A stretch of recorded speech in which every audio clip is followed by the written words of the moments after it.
Ya vamos, Gladys. Adelante. Muy buen día tengan todos ustedes. Estamos en vivo y en directo desde la señal del 1180 de AM. Además en mixlr.com/Radio Waps y nos ve a través de la plataforma de Facebook. Muchas gracias por sintonizarnos y aquí en la voz, Yasmín Rodríguez, Juan Quintana en los controles técnicos. Y hoy es jueves de agenda mediática. Nos acompaña la compañera, válgame, la compañera Gladys Navarro, la periodista y corresponsal del Universal, además catedrática de la Universidad Autónoma de Baja California Sur, nos trae los pormenores de las noticias que acontecen cada semana. ¿Cómo está, maestra? Muy buenos días. Hola, ¿qué tal, Yasmín? Encantada de estar como cada jueves, casi. En algunas ocasiones pues, por ahí no nos veremos, pero casi siempre sí, los jueves de agenda mediática, de revisar qué es lo que nos están presentando los medios de comunicación, cuáles son los hechos de interés, ¿sí? Y platicar un poco tanto de los hechos como de la forma en la que se nos presenta la información. Así es que, pues, de nueva cuenta, un gusto estar en este espacio de nuestra universidad.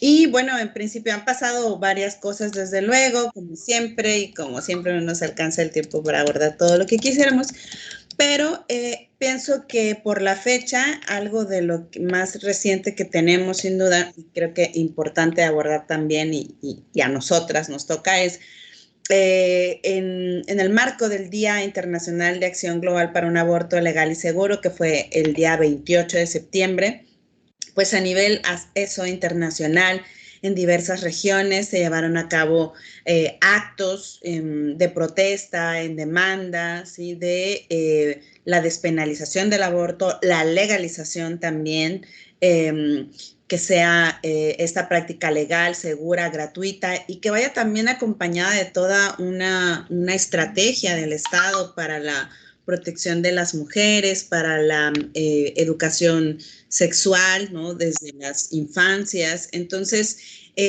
existieron también, desde luego, actos, manifestaciones en todo el país, en la mayor parte, por lo menos, de las entidades de nuestro país. Baja California Sur también se sumó y entre, digamos, todos los medios que estuvieron dando la cobertura, por ejemplo, tenemos al medio de comunicación Animal Político, que en otros momentos también lo hemos comentado, ¿no? Digo, para que también quienes nos escuchen puedan acceder, ¿no? A diversidad de información. Animal Político, ¿no? Nos informa, marchan en México en exigencia de la despenalización del aborto en todo el país. Colectivas feministas marcharon el Día de Acción Global por el aborto y señalan que buscarán la despenalización en los 28 estados donde aún no se legisla, porque hay que recordar que está legislado en la Ciudad de México desde el 2007 y también en Oaxaca. ¿Recuerdas que fue como una noticia, ¿no? Relevante cuando ocurrió? Las colectivas feministas el martes se manifestaron, como decía, en distintas ciudades. Nos presenta la nota. En la Ciudad de México, pues avanzaron, ya saben, en los puntos representativos, Monumento a la Revolución, la Estela de Luz, se concentraron en la Independencia.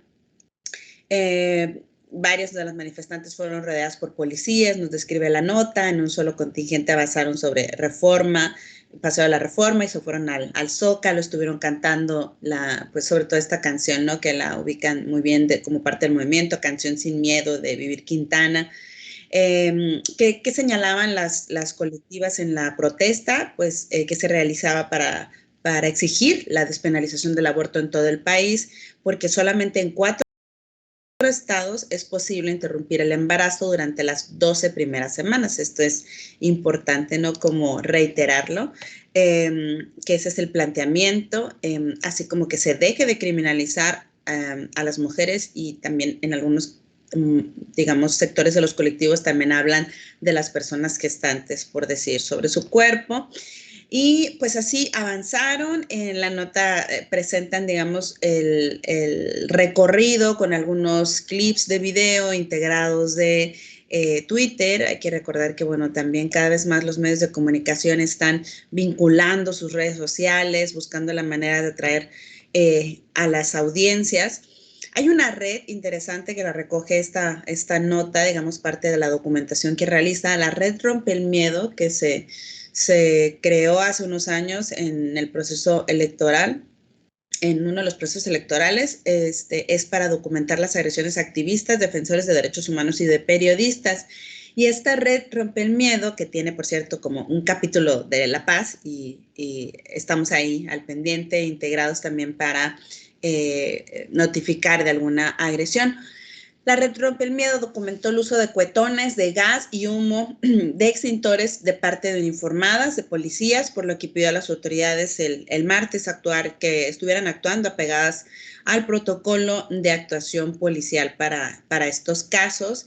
Y bueno, claro, en la Ciudad de México se presentaron algunas de estas situaciones, ¿no? Que no supieron desde mi punto de vista cómo contener también algunas policías estos hechos, ¿no? Y se generaron pues algunos hechos violentos. Sin embargo, también creo que lo que ha estado ocurriendo en estos años, donde se ha estado visibilizando la lucha de las mujeres, donde las mujeres han salido a tomar las calles, ya sea en los actos conmemorativos del 8 de marzo, del Día Internacional de la Mujer, también de todas las fechas, ¿no? En donde se visibiliza el rechazo hacia la violencia contra las mujeres. Lo que ocurre de manera muy recurrente es que los medios de comunicación, o una buena parte de los medios de comunicación, se enfocan a la cobertura de algunas situaciones de violencia, ¿no? Y entonces muestran como ese rostro, y creo que eso es desvirtuar de fondo, ¿no? ¿Cuál es el planteamiento? Creo que es importante que como sociedad, y esa es mi reflexión que aporto en esta mañana, ¿no? A propósito del día, es que estas marchas, estas manifestaciones son un signo muy importante para voltear a ver un tema fundamental de derechos de las mujeres, que es el derecho a decidir sobre su cuerpo. Y cada vez más, por lo menos yo veo con mucho agrado y lo celebro, se están integrando mujeres a estas reflexiones, a la toma de conciencia, la llamada toma de conciencia de mujeres que han sido víctimas de violencias, que han visto vulnerados sus derechos humanos, y entonces se suman a estas causas, a estas luchas históricas de muchas otras mujeres que nos antecedieron. Y también veo con agrado, pero desde luego que con preocupación, que muchas son jovencitas, muchas muy chiquitas también, adolescentes.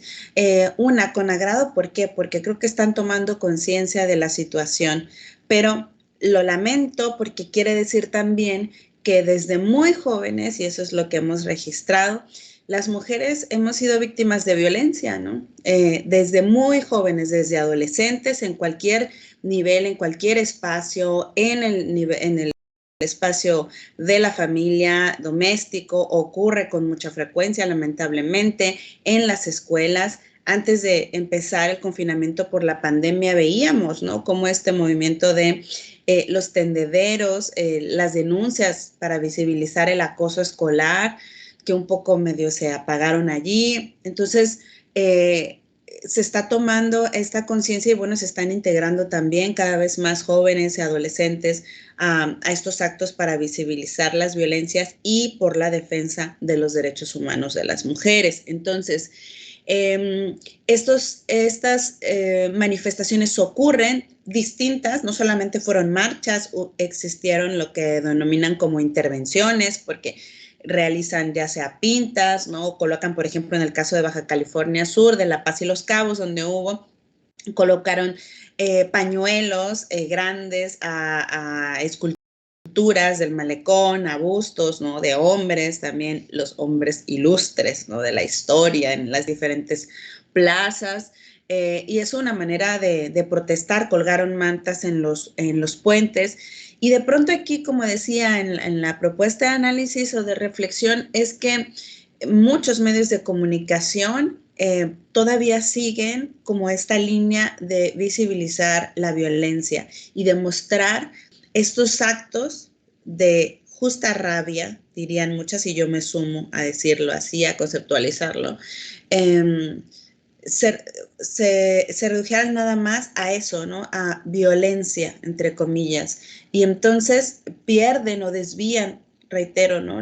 El tema de fondo, que es esto que acabo de plantear, ¿no? Los derechos, la lucha de los derechos de las mujeres y desde luego en contra de las violencias, en contra de la violencia por la salud reproductiva, ¿no? Y eso no le abona, desde luego, ni a la comprensión de la ciudadanía, ni al clima de respeto que debería de existir. Entonces sí hay de pronto como una manipulación de la noticia y entonces se muestra pues solamente una cara, ¿no? Creo que progresivamente algunos medios de comunicación, afortunadamente cada vez más periodistas, mujeres, hombres independientes, han estado también cambiando un poco la forma del tipo de cobertura, ¿no? Que le dan a estas manifestaciones y en estos días en particular que decía, ¿no? Es decir, mostrando el mensaje, llevando a la ciudadanía el mensaje del justo reclamo, ¿sí? Porque, y porque reitero en que es justo, tan solo en el caso que me tocó cubrir en Baja California Sur, en La Paz, hubo una concentración, una pequeña marcha del Parque Cuauhtémoc a el Palacio de Gobierno y hubo una concentración de mujeres y empezaron a leer testimonios anónimos de las violencias que han sido víctimas mujeres desde, como decía, adolescentes, adultas.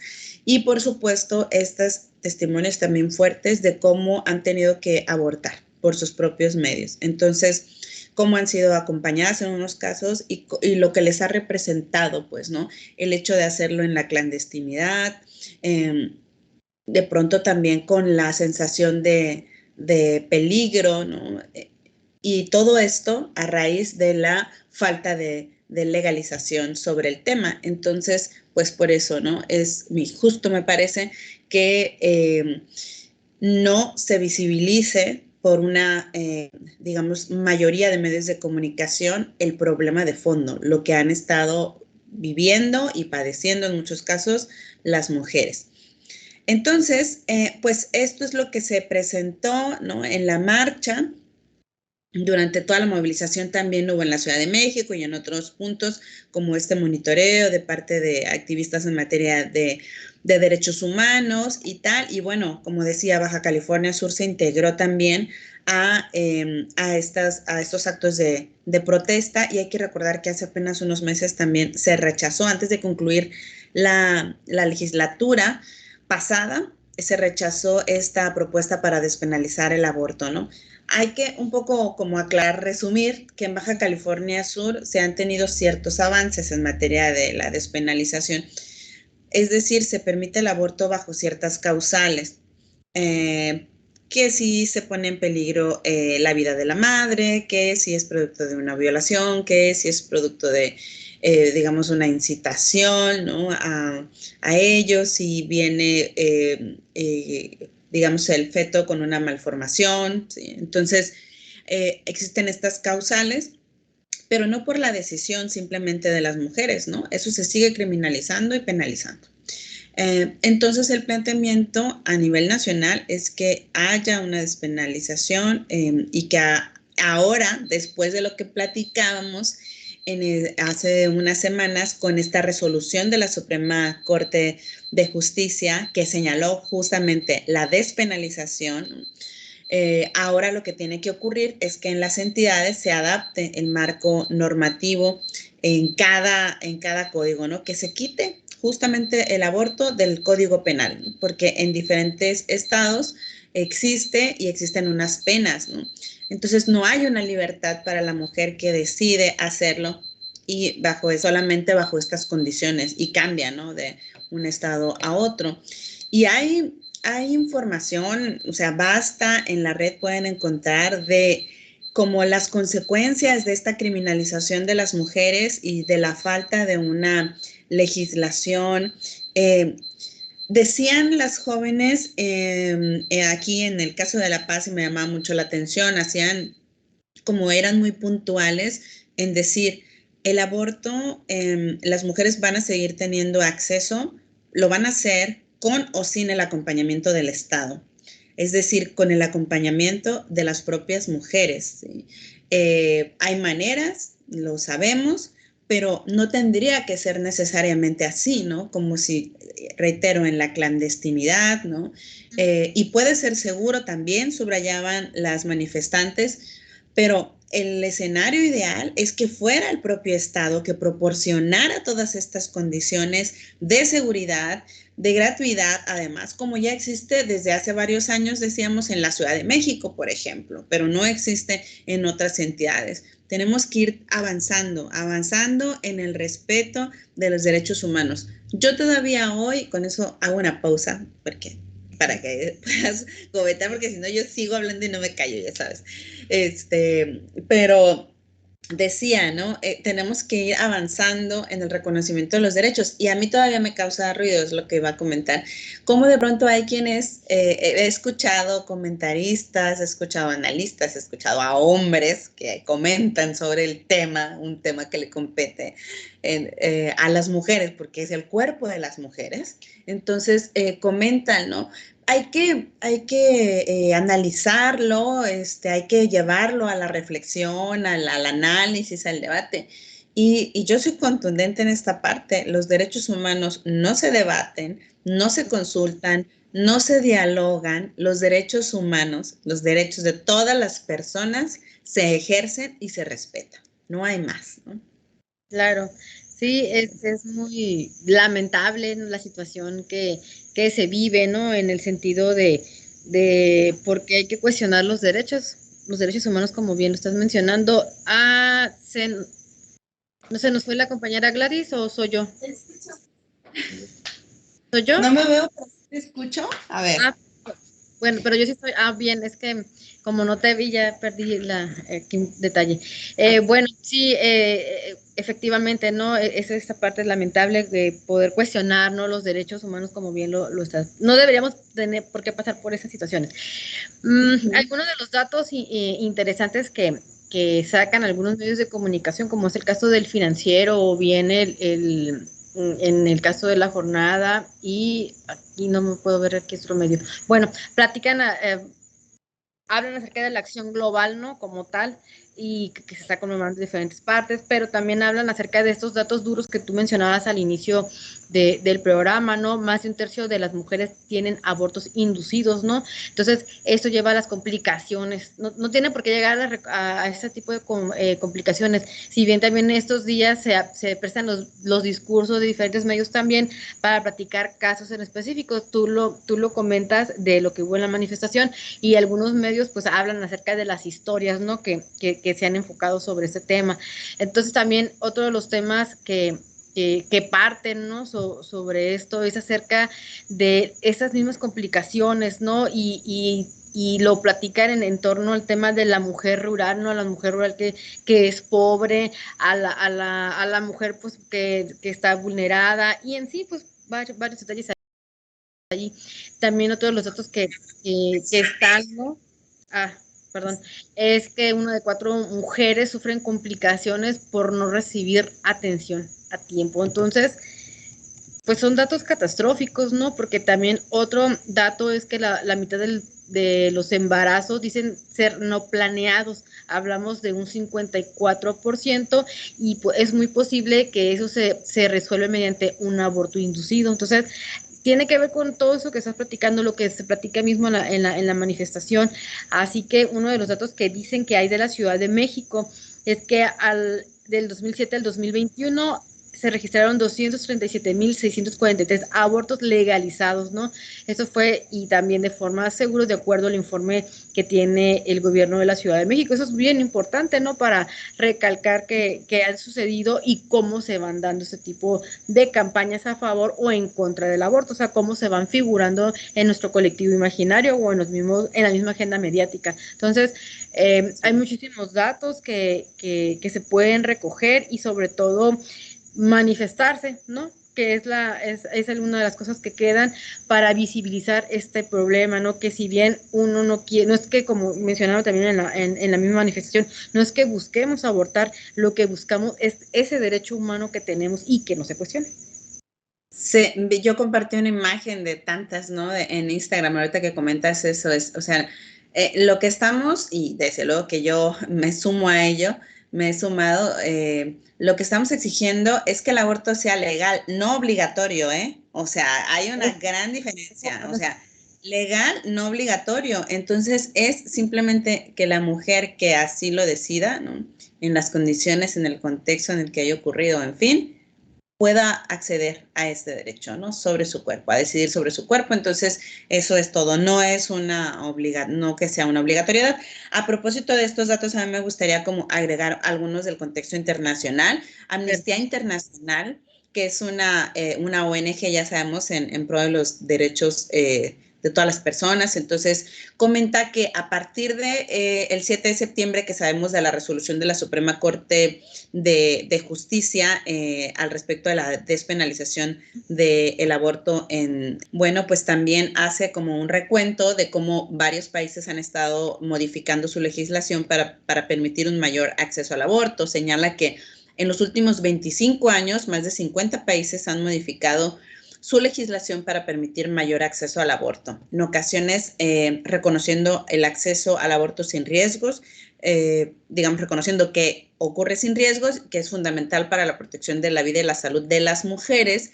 Argentina ya se sumó a la lista el 30 de diciembre de 2020. Chile acaba de suceder el día de ayer justamente, ¿no?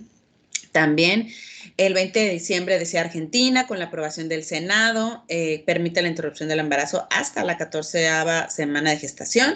Y bueno, fue resultado de una larga lucha. También, dice la propia nota de Amnistía, el tema, ¿no?, de la despenalización en la Suprema Corte de Justicia el 7 de septiembre en México. La votación fue unánime, lo comentamos también en este espacio. Ya las mujeres, ¿qué significa esto? Que en México ya las mujeres no deberán ir a la cárcel por tomar la decisión de abortar. Pero reitero, que falta que ahora todas las entidades también ajusten sus códigos penales a esta resolución de la Suprema Corte de Justicia. Y ahí es donde de pronto, por supuesto que seguramente vamos a ver mucha resistencia todavía, ¿no?, en los congresos locales.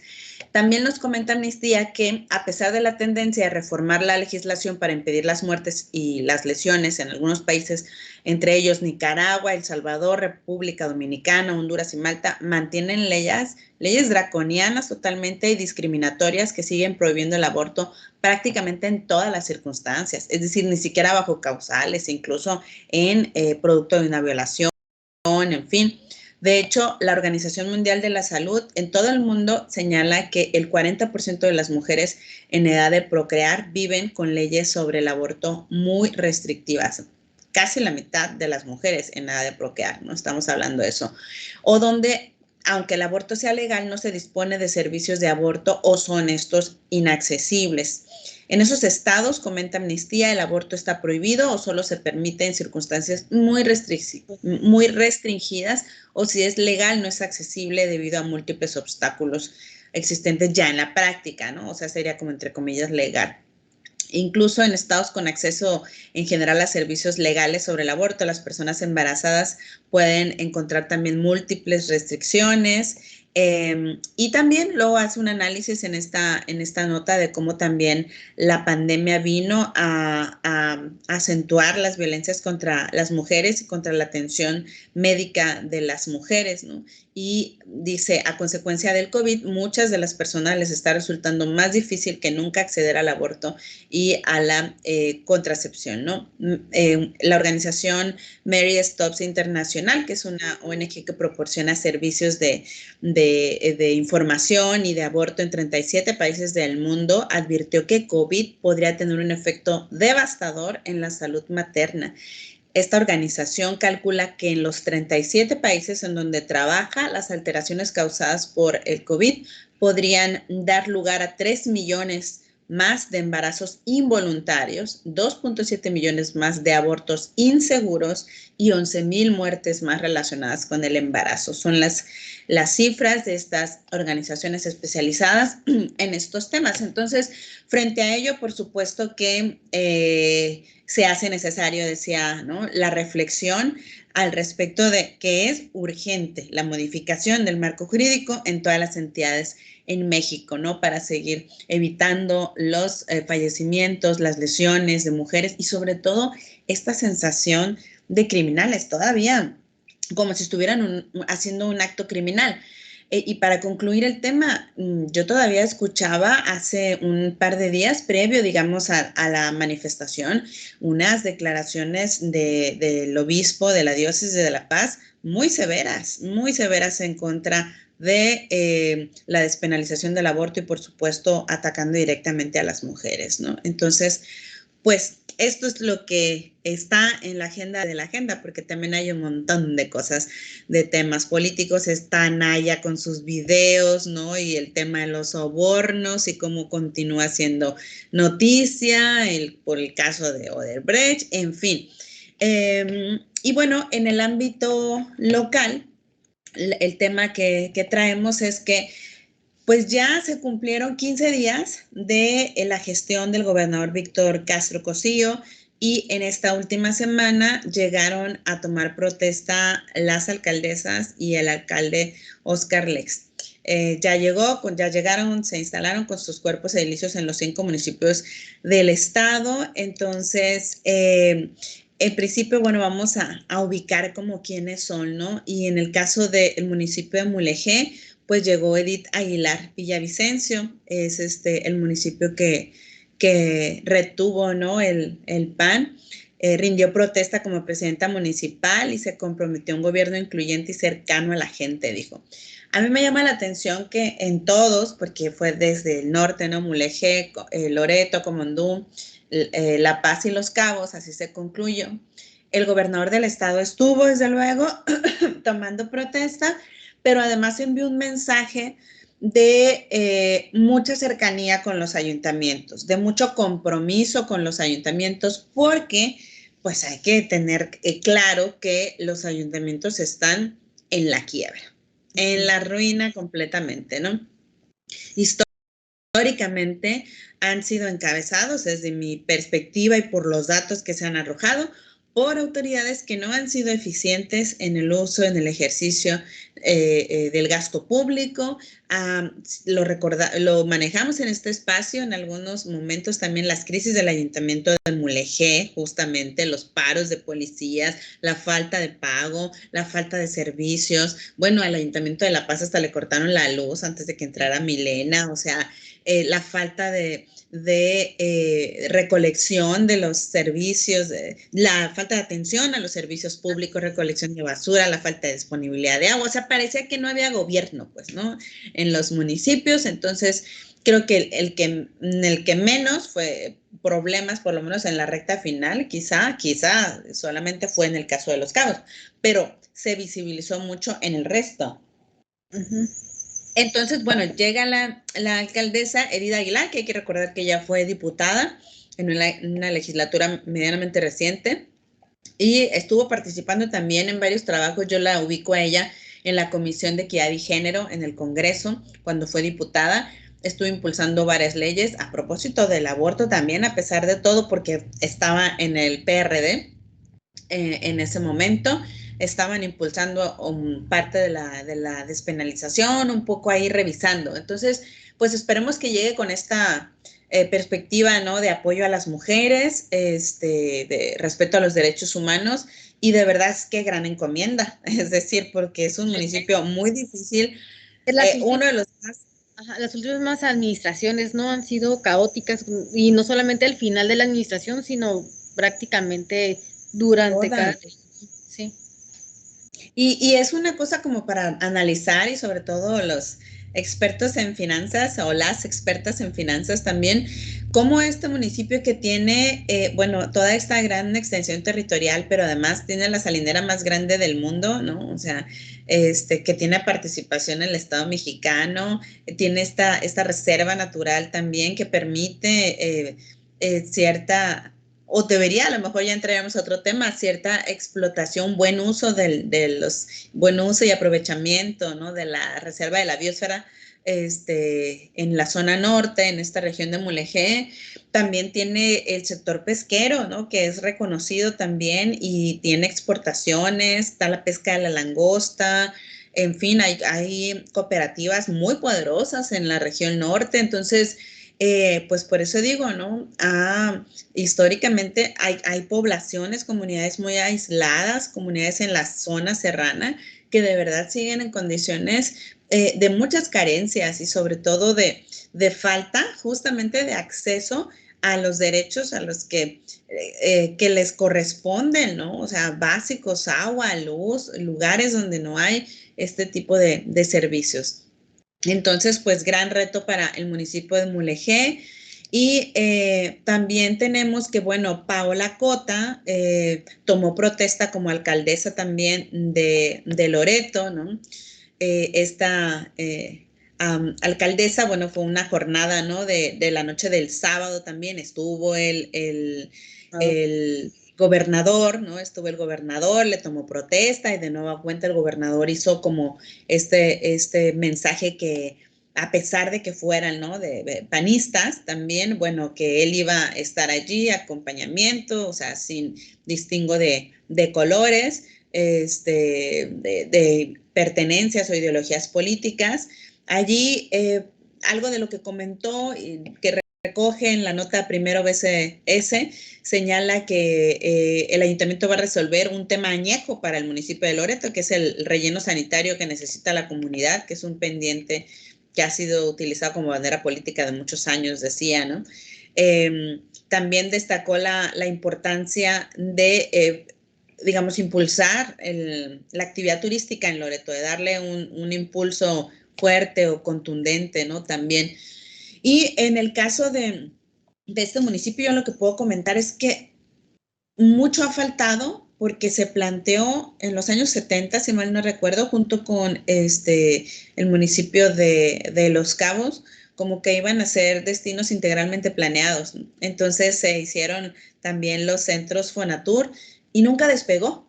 O sea, nunca despegó totalmente, se quedó estancado y por lo tanto también, de nuevo cuenta, hay comunidades que siguen aisladas, hay comunidades rurales que necesitan apoyo.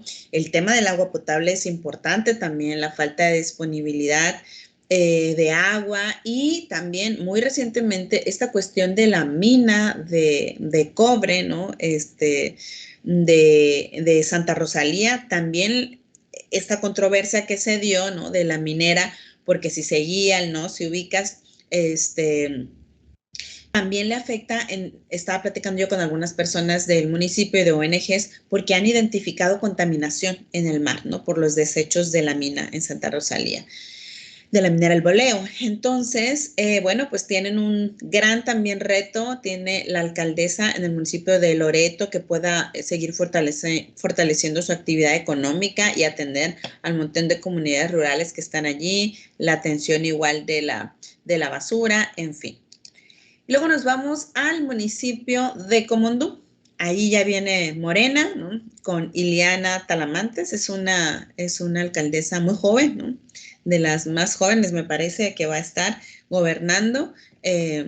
Los medios de comunicación nos recuerdan, quienes cubrieron, que es la primera mujer que toma protesta como alcaldesa de Comondú. Habían estado tomando protesta solo hombres. Entonces, pues forma parte de este resultado de las modificaciones a las leyes para que puedan tener acceso las mujeres a cargos de elección popular, porque así como revisamos este tema, ¿no?, de la criminalización a las mujeres histórica, las violencias de las que han sido objetos, por supuesto que la mujer también ha sido relegada, ¿no?, durante muchos años. Tan solo el derecho al voto se concedió no hace mucho, si lo ponemos como en un balance en la historia, ¿no? Tuvieron que existir muchas luchas muy duras de las mujeres en distintos países para poder acceder al voto, a la toma de decisiones. No se consideraba la voz de las mujeres ni sus capacidades, se tenían relegadas. Entonces, pues esto se da, digamos, la posibilidad de que mujeres estén al frente de los ayuntamientos en Baja California Sur, se da como consecuencia de una modificación también de acuerdos, de que se impulsó desde el Instituto Estatal Electoral. Creo que muchas mujeres trabajaron sobre ello, ¿no? Consejeras que estuvieron apoyando los proyectos, por supuesto, en su momento la consejera presidenta que ya está concluyendo su gestión como consejera presidenta, Rebeca Barrera, le dio un fuerte impulso al tema de la paridad. Y hubo muchísima resistencia, recordarás, Jazmín, hubo mucha resistencia de parte de los hombres, de parte de los representantes de partidos políticos, de parte en general de los partidos políticos. No querían, señalaban que estaban violando sus derechos, su autonomía y tal, pero es la única forma de romper de verdad con esa hegemonía, ¿no? Y con esa, pues, el legado machista y patriarcal, ¿no? Que se sigue imponiendo. Entonces, bueno, pues las mujeres pudieron llegar a los municipios y entonces llega Ileana Talamantes del partido Morena, bueno, de la coalición, ¿no? Con el PT, a Comondú, ¿no? Se llevó el acto protocolario también durante esta semana.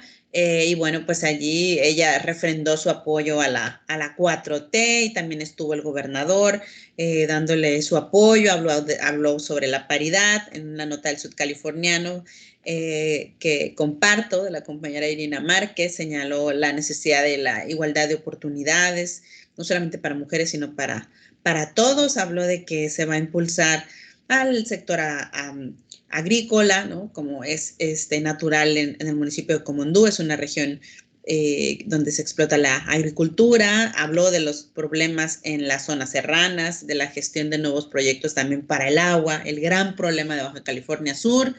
Y bueno, de nueva cuenta también el profesor Víctor Castro como gobernador mostró su apoyo incondicional a la presidenta. Dijo que va a haber un trabajo conjunto, ojo, para combatir la impunidad, los privilegios y la falta de atención de la ciudadanía. El municipio de Comondú, y esto ya es parte de mis reflexiones, el municipio de Comondú también ha tenido fuertes crisis. El alcalde, el exalcalde Walter Valenzuela, creo que fue el que más se desapareció en el último tramo de su gestión. De verdad, andaba en la Ciudad de México que gestionando quién sabe qué, o sea, pero estaba francamente desaparecido. Y el municipio también con muchos reclamos también en materia de la atención de servicios públicos, con falta de apoyo para el pago hasta de nómina, que esto lo recalcó mucho el gobernador. Dijo que iba a haber apoyo para los pagos, ¿no?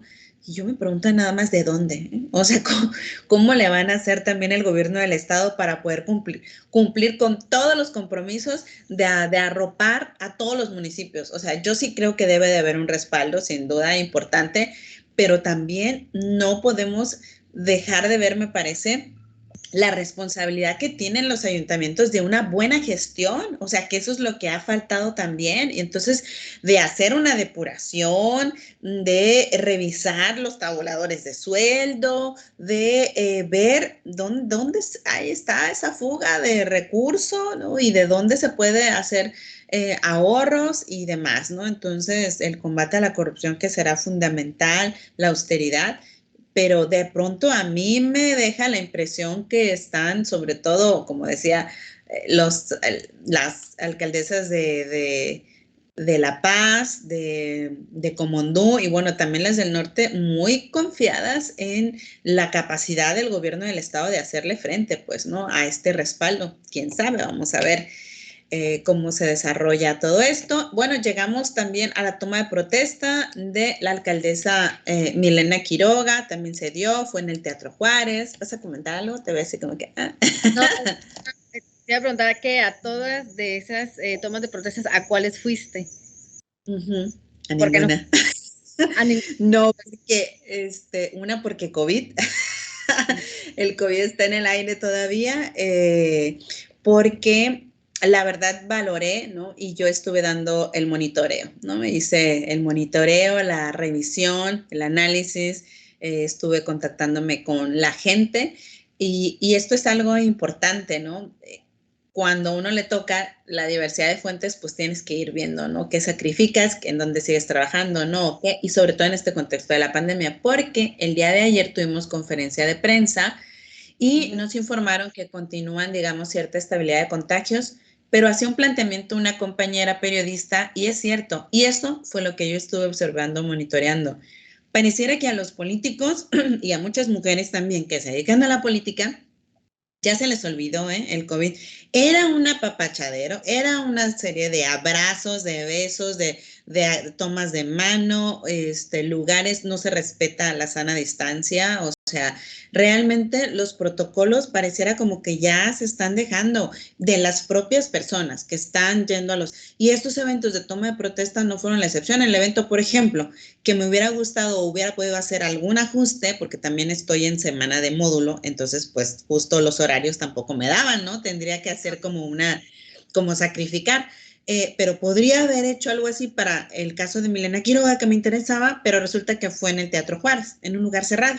Entonces, estar durante un tiempo allí y exponiéndonos y con la gente, y a veces, y esto es real, yo creo que les pasará, yo sí soy muy estricta y busco estar a una distancia de ciertas personas, pero las personas pareciera que se van acercando, mientras yo me voy alejando, la gente se va acercando. Entonces, de verdad que tenemos, paréntesis, ¿no?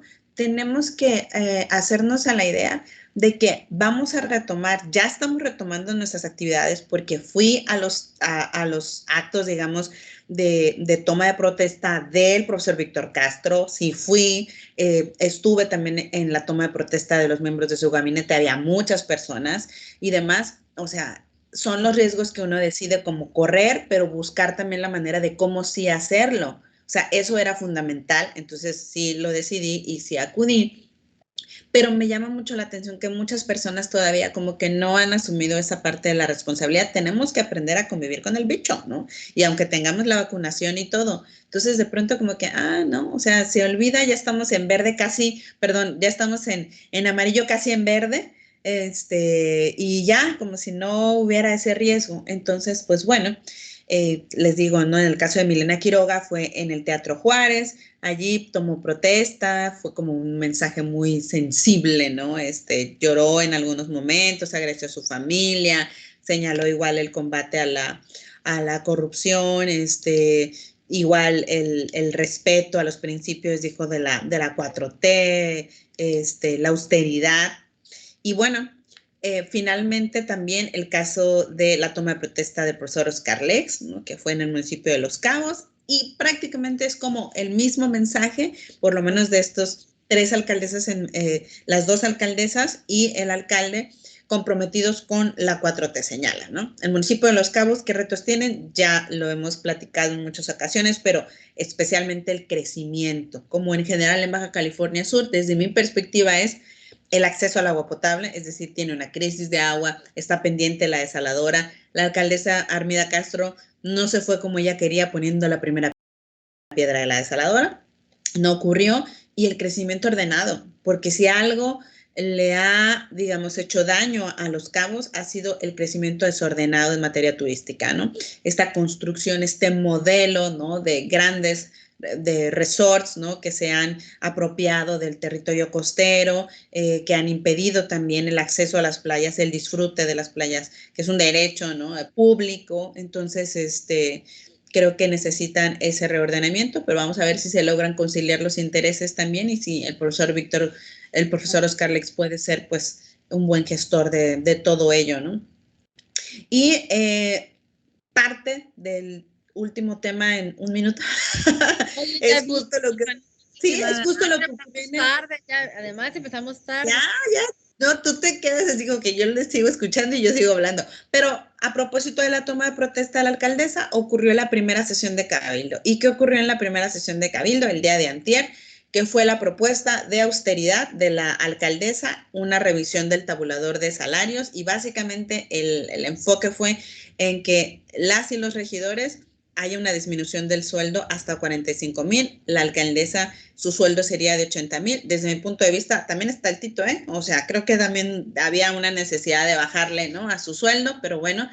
Ya te imaginarás cómo se pusieron, ahí está la sesión de cabildo para que puedan tener acceso a ella. Hubo argumentaciones, concedo algunas de las argumentaciones que hicieron las y los regidores en el sentido de que era poco tiempo para revisar, ¿no? Bueno, faltaba información. También que estarían como violentando la ley porque ya había un presupuesto. Ahí los expertos en el área jurídica tendrían que ver de qué modo, ¿no? Y si existe, se puede revisar o subsanar. Yo creo que debe de ser prioridad la austeridad, siempre y cuando también se pueda dar, ¿no? Dentro del marco jurídico, es fundamental, es necesario y creo que es muy necesaria la revisión de los salarios y pienso que es muy necesaria la reducción de los salarios de los regidores. Hay quienes señalan, y señalaron los regidores, que no les iba a alcanzar, que necesitaban gasolina, que porque las comunidades, de verdad, históricamente lo que hemos visto de los regidores es que el trabajo casi se concentra en su totalidad en La Paz. Son regidores del Cabildo de La Paz, aunque atiendan comunidades, y bueno, creo que deberían de buscar mecanismos de resolver en otras instancias para poder atender esta parte. Se argumentaban que ellos daban recursos, ¿no? a gente que iba a solicitarlo. Hay un área de atención ciudadana para eso, y planteaba la alcaldesa, creo que es importante que se transparente el recurso, que se revise y que sea por esa vía, y no especialmente por la vía de los regidores, que además también luego, o sea, dan ese recurso y no señalan que es como recurso público y también se van aprovechando pues también desde mi punto de vista de esa posibilidad y ahí sí, mira y apóyame cuando quiera ser diputado. Esa es la real, ¿no? Entonces, ahí va a seguir el jaloneo, pero de entrada pues también hay quienes se dijeron que están siendo víctimas de escarnio porque consideran, ¿no? Que la ciudadanía es muy dura con ellos porque no quieren como esa reducción de bote pronto de sueldo, de pronto, ¿no? Se fue a comisiones, a revisión y vamos a ver si puede avanzar finalmente la propuesta. Así es. No, ese tema está candente, ¿no? La Paz, ahora sí que con mano dura, ¿no? Al parecer en este momento bueno, buenas ideas están saliendo en este inicio, ¿no? Pero ya veremos. ¿Cuándo es la votación? ¿Hoy o mañana? Y ya no, va a estar en comisiones, o sea, unos días se tiene que revisar, va a seguir el tema, no hay una fecha. Y bueno, yo creo que aquí sí va a ser muy importante la capacidad de gestión, de cabildeo que tenga la alcaldesa. Es interesante, vean la sesión, los invito a que vean en la página y además que estemos informadas, ¿no? De lo que ocurre. La alcaldesa sí hizo un buen jalón de orejas, no les gustó a muchos. Creo que también hace falta que mejore un poco sus procesos también de comunicación de tal forma que sea muy estratégica, ¿no? Porque no es fácil. Yo supongo que el liderazgo, o sea, y viniendo de una mujer, también los planteamientos es muy difícil y para los hombres, la mayor parte, ¿no? Que puedan estar allí. Entonces, vamos a ver. Claro. Pues aquí nos despedimos. Muchísimas gracias. Ya finalizamos minutos para las 10 de la mañana. Muchísimas gracias por acompañarnos cada semana y pues para mantenernos al tanto de lo que sucede en el medio de comunicación. Muchas gracias. Aquí la compañera Gladys Navarro una vez más para y bueno, cerramos aquí. Gracias, Juan Quintana. Ahí teníamos un anuncio. ¿Sí se puede poner? No se puede poner. Bueno, revisen las páginas oficiales de la Universidad Autónoma de Baja California Sur y estemos al pendiente de los anuncios que nos hagan llegar. Y así que por ahí no tenemos algún detallito por aquí. Nos despedimos. Yasmín Rodríguez en la voz, Juan Quintana en los controles técnicos. Hasta la próxima.